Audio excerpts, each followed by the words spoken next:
Rachel will pull up from distance up top. A little cherry on top. Mitchell from deep. Are you kidding me? A Big Ten all-time scoring record, Rachel Banham. So who is the Big Ten Player of the Year? It's probably been the most interesting debate and discussion in terms of talking about the postseason awards. You have Kelsey Mitchell, who is the best player on, for all of this conference season, really one of the best teams in the Big Ten. And then you have Rachel Banham, who had an unmatched month of February. Last year, this award was split between the coaches and the media. That didn't happen this year. There would be no split, and the winner goes to Rachel Banham, your consensus Big Ten Player of the Year on both the coaches and the media side. The fifth Minnesota player to win it, and the record she broke this year, we only have time to list a few. Tying an NCAA single-game record of 60, becoming the conference's all-time leading scorer. All kinds of single-season and single-game awards, but there's actually one honor that Rachel Banham had not received her entire career, and that was the Big Ten Player of the Year. So let's welcome her in. The consensus on the coaches and the media side. Rachel, how did you react? I was so happy. The coaches told me, and it kind of took me a second to really hear what they said.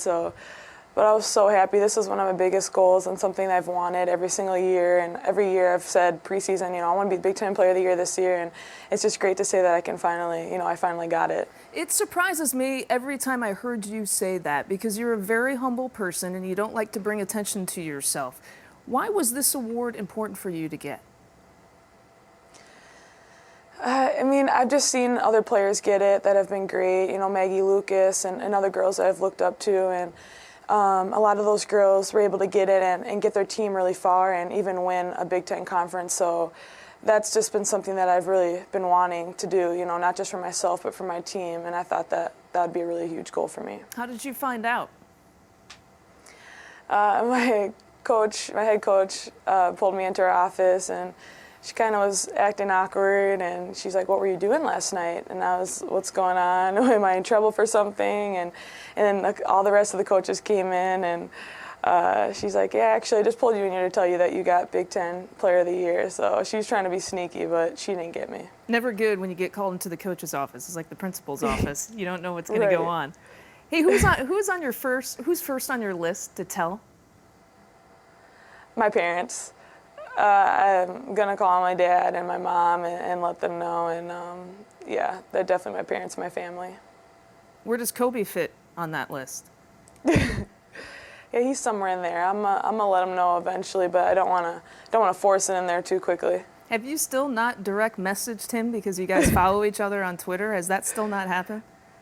No, I'm too nervous. It'll happen. It'll come. I just don't want to creep on him too hard yet, You've had so many great moments this year, and just in particular in the month of February. What's your favorite Rachel Banham moment?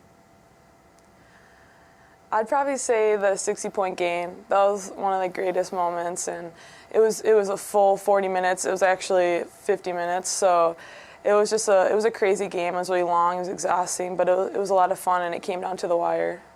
Where are you better this year?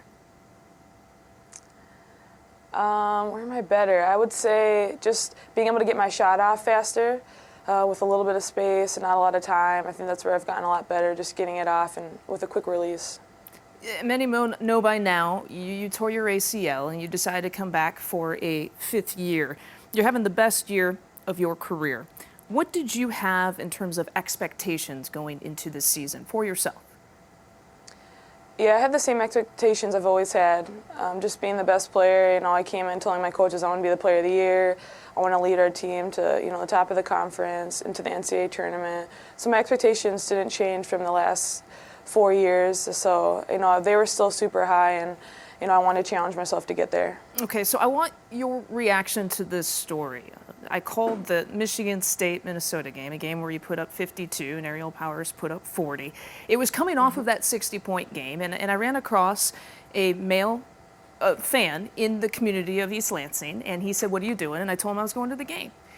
And he said, "Oh, Minnesota. Minnesota has that chick that puts up a lot of points." So A, he probably could have worded that a little bit better, but B, thank Yeah. you for giving him an opportunity, because he did eventually go to the game because he knew about you and you performed. But C, what is it like? What's your message to a fan like that who's not a women's basketball fan, and now you have become really the face for those kind of fans who aren't women's basketball fans? Yeah, I mean, my message would be is, women's basketball is fun, and especially in the Big Ten, we're putting up big numbers. Every team is exciting to play and to watch, and come support. I mean, we're fun, and I mean, a lot of games are 100+ points, and watching that many points is a lot of fun. So I think just becoming more women basketball fans and coming to the games and showing some support. I joked that it'd be great to get an invite to Rachel Banham's world. Can we all get an invite to live there just for a second or two? Absolutely, for sure. Rachel Banham, congrats on being the consensus player of the year on both the media and the coaches side. Thank you.